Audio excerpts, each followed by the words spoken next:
નમસ્કાર મિત્રો દેશ અને દુનિયાના સુપરફાસ્ટ સમાચારમાં તમારું સ્વાગત છે। સૌથી મોટા સમાચાર સામે આવી રહ્યા છે। હિમાચલ પ્રદેશના મુખ્યમંત્રી સુખવિન્દર સિંહ સુખોએ 21 વર્ષથી વધુ ઉંમરની મહિલાઓને દર મહિને 1500 રૂપિયા સન્માન રાશિ આપવાની મોટી જાહેરાત કરી છે। ત્યારે મિત્રો આગળ વાત થશે લોકસભાની બેઠકોની। સરકાર 2029થી લોકસભાની બેઠકો 543થી વધારીને 850 કરવાનું વિચારી રહી છે। જો કે વિરોધ પક્ષો અને દક્ષિણના રાજ્યો આનો વિરોધ પણ કરી રહ્યા છે। અન્ય મહત્વના સમાચારની વાત કરીએ તો બિહારની રાજનીતિ। સમ્રાટ ચૌધરી બિહારના નવા મુખ્યમંત્રી બન્યા છે અને તેમણે ગૃહ મંત્રાલય સહિત 29 વિભાગોની જવાબદારી પણ સંભાળી છે। ત્યારે આગળ વાત થશે નક્સલવાદની। ગૃહ મંત્રાલયના અહેવાલ મુજબ દેશમાં નક્સલવાદ લગભગ ખતમ થવાના આરે છે, પરંતુ છત્તીસગઢ અને ઝારખંડના 38 જિલ્લાઓ પર ખાસ નજર રાખવામાં આવશે। અન્ય મહત્વના સમાચારની વાત કરીએ તો થિયેટર કમાનોનો પ્લાન। પાકિસ્તાન અને ચીન જેવા જોખમો સામે લડવા માટે સરકાર ત્રણેય સેનાઓની એટલે કે થલ, વાયુ અને નૌસેના સંયુક્ત થિયેટર કમાન્ડ બનાવવાની તૈયારીઓ કરી રહી છે। આ માટે 2 વર્ષનો રોડ મેપ પણ તૈયાર છે।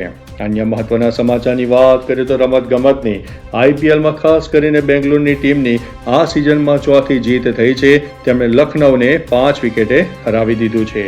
અન્ય મહત્વના સમાચારની વાત કરીએ તો સરકાર ટૂંક સમયમાં હોટલ અને રેસ્ટોરન્ટ માટે નવા આદેશ લાવશે, જેમાં અસલી દૂધના પનીરના બદલે પાવડર કે ફેટમાંથી બનેલા પનીર માટે એનાલોગ શબ્દ વાપરવો ફરજિયાત રહેશે। અન્ય મહત્વના સમાચારની વાત કરીએ તો એક રિપોર્ટ અનુસાર બેઠાળો જીવનશૈલીને કારણે છેલ્લા 33 વર્ષમાં લીવરના દર્દીઓમાં 143% વધારો થયો છે। ત્યારે આગળ વાત થશે CBSEનો નવો પ્લાન। ધોરણ 3થી 8 સુધીના વિદ્યાર્થીઓ માટે આર્ટિફિશિયલ ઇન્ટેલિજન્સ એટલે કે AI નો નવો કોર્સ શરૂ કરવામાં આવશે। NCERT પણ ટેકનોલોજી આધારિત શિક્ષણ માટે નવા મોડ્યુલ પણ તૈયાર કરી રહ્યું છે। અન્ય મહત્વના સમાચારની વાત કરીએ તો પંજાબમાં રેલ રોકો આંદોલન। ઘઉંની ખરીદીમાં વિલંબ અને પાકના નુકસાનના વિરોધમાં ખેડૂત સંગઠનોએ 17 એપ્રિલે 3 કલાક માટે રેલ રોકો આંદોલનની જાહેરાત પણ કરી છે। અન્ય મહત્વના સમાચારની વાત કરીએ તો રેલવે અને મુસાફરીની। 4 ધામ યાત્રામાં ખાસ કરીને આજથી ઋષિકેશ અને મુઝફ્ફરપુર સ્પેશિયલ ટ્રેન શ્રદ્ધાળુઓ માટે શરૂ થઈ છે। ત્યારે હવાઈ મુસાફરીની વાત કરીએ તો દેશના ઘણા રાજ્યોમાં આજથી હવાઈ ભાડામાં વધારો થવાની શક્યતા છે, જેની અસર 1 મેથી આપણને જોવા મળશે। અન્ય મહત્વના સમાચારની વાત કરીએ તો ગુજરાત અને અન્ય રાજ્યોના હવામાનની। મોસમ વિભાગે ચેતવણી આપી છે કે આગામી 36 કલાકમાં દેશના 13 રાજ્યોમાં વરસાદ અને તોફાન આવી શકે છે।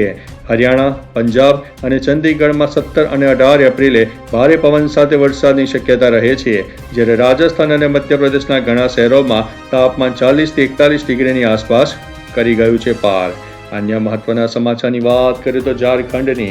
અનાથ અને દિવ્યાંગ વિદ્યાર્થીઓની 10 લાખ સુધીની ટ્યુશન ફી હવે સરકાર ભરશે।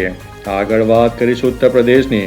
યુપી નંબરવાળી ગાડીઓ માટે હાઈ સિક્યુરિટી નંબર પ્લેટ એટલે કે HSRP ફરજિયાત બનાવવામાં આવી છે, અન્યથા પોલ્યુશન સર્ટિફિકેટ મળશે નહીં અને દંડ પણ થશે। અન્ય મહત્વના સમાચારની વાત કરીએ તો હવામાન વિભાગની આગાહી। આગામી 36 કલાકમાં દેશના 13 રાજ્યોમાં વરસાદ અને વાવાઝોડાની ચેતવણી આપવામાં આવી છે। આગળ વાત કરીશું મિત્રો ફાસ્ટેગની। ખોટી માહિતીવાળા ફાસ્ટેગને બ્લેકલિસ્ટ કરવામાં આવશે। વાહન રજિસ્ટ્રેશન નંબરની તપાસ પણ કડક કરવામાં આવી છે। અન્ય મહત્વના સમાચારની વાત કરીએ તો સોના ચાંદીના ભાવની। અક્ષય તૃતીયા પહેલા સોના અને ચાંદીના ભાવમાં ઉછાળો આવ્યો છે। સોનું 1.58 લાખને પાર કરી ગયું છે। અન્ય મહત્વના સમાચારની વાત કરીએ તો મોંઘવારીની। યુદ્ધની અસરના કારણે ખાવાનું તેલ, સાબુ, બિસ્કિટ અને ઇલેક્ટ્રોનિક વસ્તુઓના ભાવમાં મોટો વધારો જોવા મળ્યો છે। ત્યારે આગળ વાત થશે ભારતીય અર્થતંત્રની।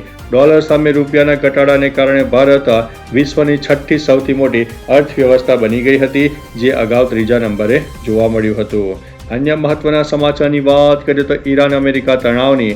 ડોનાલ્ડ ટ્રમ્પે હોર્મુઝ રૂટ પર 10,000 સૈનિકો તૈનાત કર્યા છે। ઈરાને વળતો જવાબ આપતા 3 દરિયાઈ રસ્તાઓ બંધ કરવાની ધમકી આપવામાં આવી છે, જેનાથી વૈશ્વિક તેલના ભાવ વધી શકે। અન્ય મહત્વના સમાચારની વાત કરીએ તો મહિલા આરક્ષણ બિલ। સંસદમાં આજે ફરીથી મહિલા આરક્ષણ મુદ્દે ચર્ચાઓ થશે।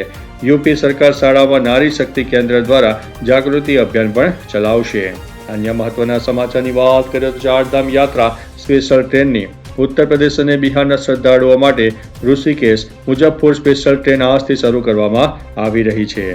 અન્ય મહત્વના સમાચારની વાત કરીએ તો ડિજિટલ જનગણનાની દિલ્હી સહિત અનેક રાજ્યોમાં આજથી ડિજિટલ જનગણના શરૂ થઈ રહી છે. લોકો પોર્ટલ કે એપ દ્વારા જાતે જ માહિતી ભરી શકશે. અન્ય મહત્વના સમાચારની વાત કરીએ તો સરકારી કર્મચારીઓનું પ્રદર્શન. મોંઘવારી ભથ્થામાં વધારાની માંગ સાથે કેન્દ્રીય કર્મચારીઓ અને આવકવેરા વિભાગના કર્મચારીઓ આજે આંદોલન કરશે. ત્યારે આગળ વાત થશે મજદૂર આંદોલનની. ટ્રેડ યુનિયનો દ્વારા આજે દેશભરમાં વિરોધ પ્રદર્શનનું આહવાન કરવામાં આવ્યું છે.